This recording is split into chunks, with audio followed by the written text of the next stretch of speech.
as you say, this passage has been traditionally seen as sort of a divorce passage, where if certain things were not fulfilled in sort of a marital relationship, then divorce was legitimate. So giving biblical grounds for divorce. And this tradition sort of goes far back in history. It's not only modern scholars that take it in this way.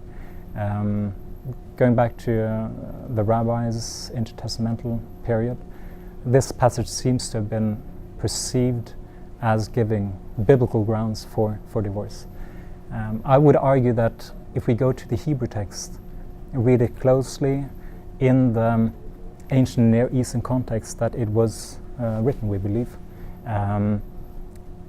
we get a different picture than what it has traditionally been read as.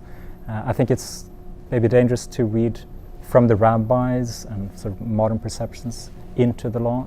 We should rather go the opposite way and read it in the original setting, and then of course we can see how it was taken later on in history also. And I would argue that when we read the passages closely, it's really nothing in the passage that has to be read as a marital relation between the female slave and her master.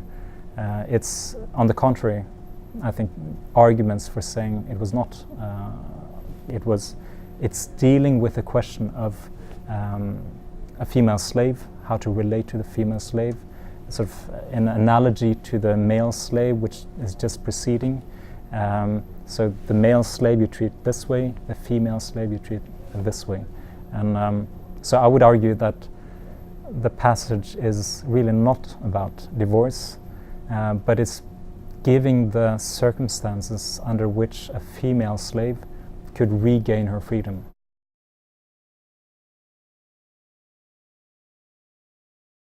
So the case is, you could say, the unfortunate case where a father had to sell his daughter, and I think the sort of the setting of that would be sort of he was in a financial crisis somehow, so he's somehow forced to sell her, and she comes into the household of another man, and there are these indications in the passage, I think, that sort of where it says that he has dealt treacherously with her, it implies that somehow it was a question of whether she should become the wife or the concubine of the master.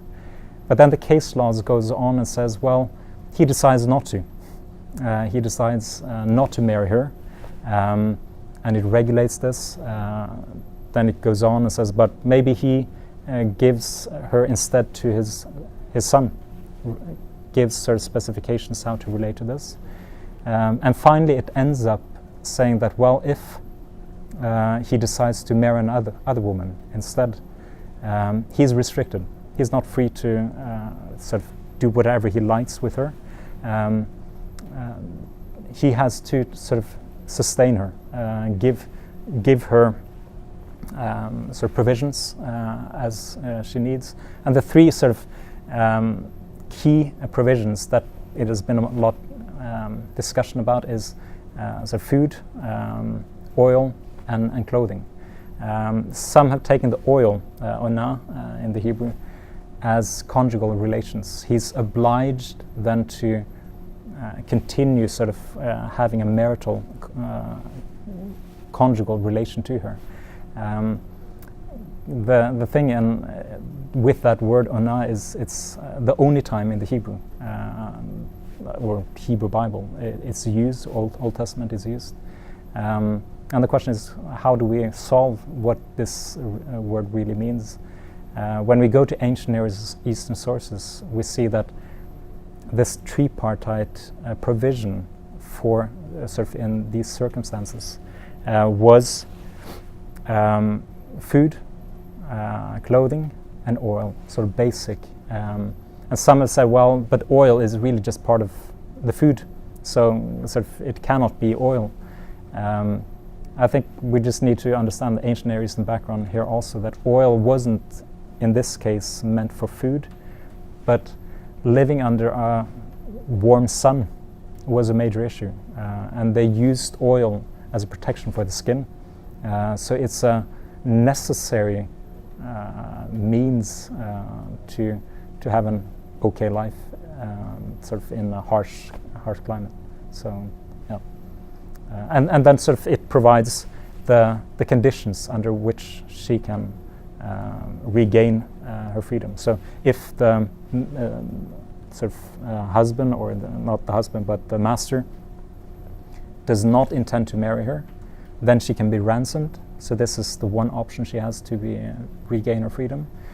If he does not give her the 3 provisions, then she can also go without paying anything or compensating anything for it. So this, I think, is what the case law is really addressing, and not marital issues.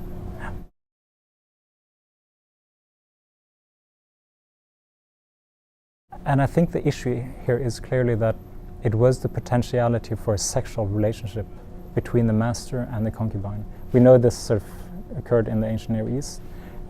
God feels the need to make provisions in this case.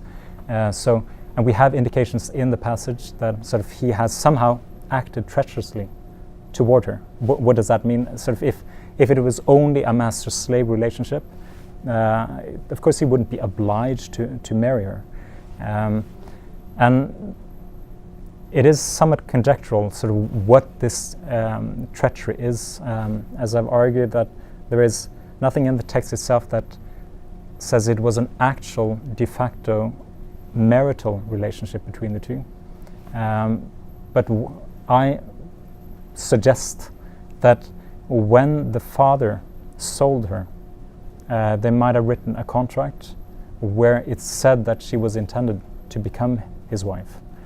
So it is a basis there, sort of already, and the treachery is that he is not following up on the promises he made in the contract. This would be my suggestion, even if I admit that we really don't know exactly. Another alternative, which some have also proposed, is that the master had already used her sexually. So he's used her sexually, and according to sort of ancient Near Eastern standards, then he was obliged to take her as a concubine. This was to sort of regulate with offsprings and these things. And so he has used her sexually, but he doesn't give her the status of concubine. And this might also be sort of an explanation of the treachery in it. So.